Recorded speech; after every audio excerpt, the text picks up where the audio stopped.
I've got it. I've come up with a new recipe. It's called... more Xenoblade. It's Xenoblade, but more.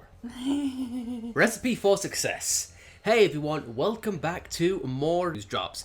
In this particular episode, we're going pretty much continuing on what we covered yesterday. It's about cooking and also about talent arts. Who says there's no art in the it's culinary arts for a reason? I just realized that. But either way, let's get into the main topics of today.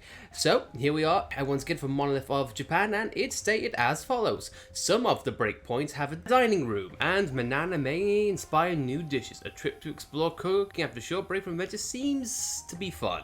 So, it's pretty much just like how you think. Not every breakpoint, campfire, whatever you want to call them, they are not the same as each one. Because I'm hoping that they are going to have different conversations, hopefully different options to craft various items exclusive to one area to another, and of course, as you chat and have heart-to-hearts with each other, not the main heart-to-hearts, I would like to hope. Hopefully.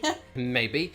But with each of them, you get different conversations in which you get to have different recipes unlock, whether it's because of where you are in the story or whether you are just in the region in general. So hopefully, yeah, this makes a bit more variety when exploring the area and think, oh, a campfire, well, I can just ignore that, because actually not, because you may actually miss out on an important ingredient. You never know. You might miss out on pan-fried tartare. Yeah. Or maybe a sandwich in which in Xenoblade logic you will never be able to eat. I wonder if they're able to eat it in this screenshot, considering it's called a cool breeze sandwich. We are 3/4 games into this series. If Monolith have not animated eating sandwiches, then it's 0 out of 10 for me. Sandwich still remains, well, guess what? My love doesn't. Of course, I'm joking. I hope people realize that. But anyway, though, apart from that, we also get a first unique look at an alternative look for Uni, which she's not all decked out in her clothes, let's put it that way. And the internet's going wild. Because the internet is the internet, and the internet does what the internet does. Mm-hmm. It's like, oh my god, they've made a new Sonic character.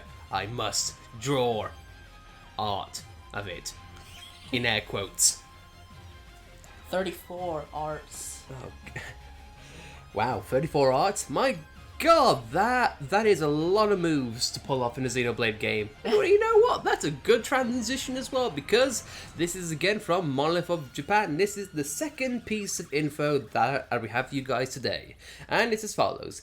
The talent art of Noah's class Sword Fighter are Exceed Buster. It also hits the enemy with a powerful blow, but when the enemy is stunned, a lot of damage is done. So the point is to collaborate with friends who have stun attacks arts. So, in layman's terms, just like every other Xenoblade game, once an enemy is toppled or dazed, that's when you can pretty much go all out and cause massive damage. The translation is wrong. The English version, it's called Overclock Buster. Overclock Buster.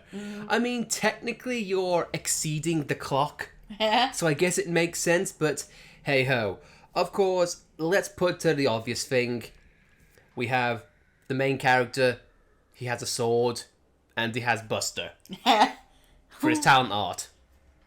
And he wears red. I wonder, I can't think of a similarity between this and another Xenoblade game, can you? No, I can't. Next thing you'd be telling me his sword can somehow see the future. But that'd be silly. I mean, he's an off-seer. So, I know it's something different, but... Are you saying Noah's the next Elvis? My god, Noah is Alice's long-lost brother. All jokes aside, this is not something new that we haven't seen before. The main talent art being Buster, it coming from a sword, it being able to deal massive damage, whether it's an enemy is toppled or not, it's just advantageous to do it when toppled or dazed or whatnot. And hopefully that means we get some more fun with more talent arts. Now here's the thing, are we going to see any other arts coming back? As in like pseudo Monado arts? Because we have Buster here, obviously, is there a shield, is there a purge, yada yada yada. Or some Monado returning in general, because like Malos had his own Monado. So, who knows? And that also brings up the question, because in Xenoblade 2, we also got new Monado arts, didn't we? Monado Jail and all that jazz. So it makes me wonder if there is another Monado, pseudo Monado, what new arts are they going to have here? Yeah, and X had the Sword of Legendariness, even though you couldn't use it. Which is a massive chip. But you know how you can amend that Monolith? By porting Xenoblade X or making a sequel, god damn it, we have waited long enough! When will we get another chance to ride the Skell and hate Tatsu? Mostly the latter. And fly over the rainbow. Hey, I wouldn't worry about that yet, alright? Either way, guys, all joking around, this has just been a nice, short, sweet video, and before you forget, this news clip also comes with a clip of footage.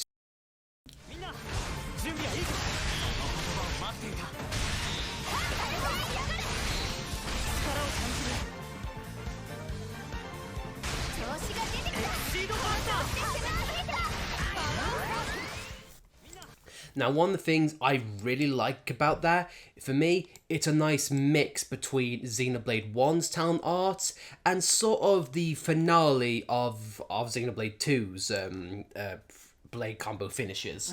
Because I can definitely understand why I've seen people complain like, oh, the finishes for the blade combo, the animations, they just took too long. Oh, God, get on with it. But I can also understand players wanting a bit of fanfare, because I will admit, comparing Xenoblade 1's like talent arts to with the blade combo finishes, 2 had more thematic attacks. If you're looking at those two. To be honest, I kind of like that about 2 over 1. I also like how you can combine the elements in like alchemy. It's kind of, as one who loves science, I'm quite a fan of that. It was just also nice and satisfying to seeing all those elemental balls flying around, thinking, yeah, I made those, and now I get to destroy them for massive damage. Yeah, it was kind of satisfying. Well, I will be that. But here though, with the animation of Buster here, I feel like it's a nice middle ground between it not being so bland and it not taking exceedingly long time to do. So it's a fair compromise, I feel. And again, it makes me wonder, are there level ups to this? Is there combination attacks? Is that the only thing that Noah gets? Or does every character get one for each weapon they use? There also seems to be a building in the background, so settlement maybe? Maybe. But either way, it is fun, and honestly, I look forward to seeing every single bit of this gameplay going forward. So guys, I think with that, unless there's anything we've missed or anything that we need to talk about, which I don't think there is. The music, I feel like the piano, it sounds eerily similar to the Fog Beast theme, so that makes me wonder if the elites are like Fog Beasts? Let's have a listen.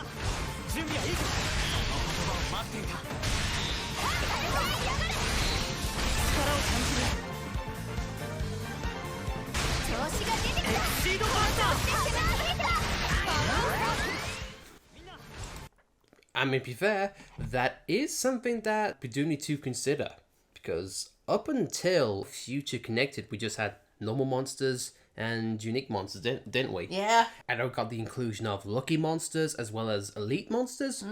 Again, elite would kind of fill that gap. Yeah. I feel. So, who knows? Again, it's all speculative at this point. And I hope you guys speculate as well. Come up with your own ideas and theories. We love seeing them all in the comments. Yeah. And once again, guys, thank you very much for tuning in and watching this video. It is crazy on how much you guys have watched these string of videos. Yeah. Honestly, thank you so much. But until then, guys, until maybe during the weekend or maybe back on Monday, we'll see you guys in the next Xenoblade Chronicles drip feed video. But up until then, I've been Lightning. I'm Alice. And now, if you don't mind, I'm going to look up ingredients for Ignis's cookbook. See you next time. Buy my book. That's a joke only the Twitch audience is going to get.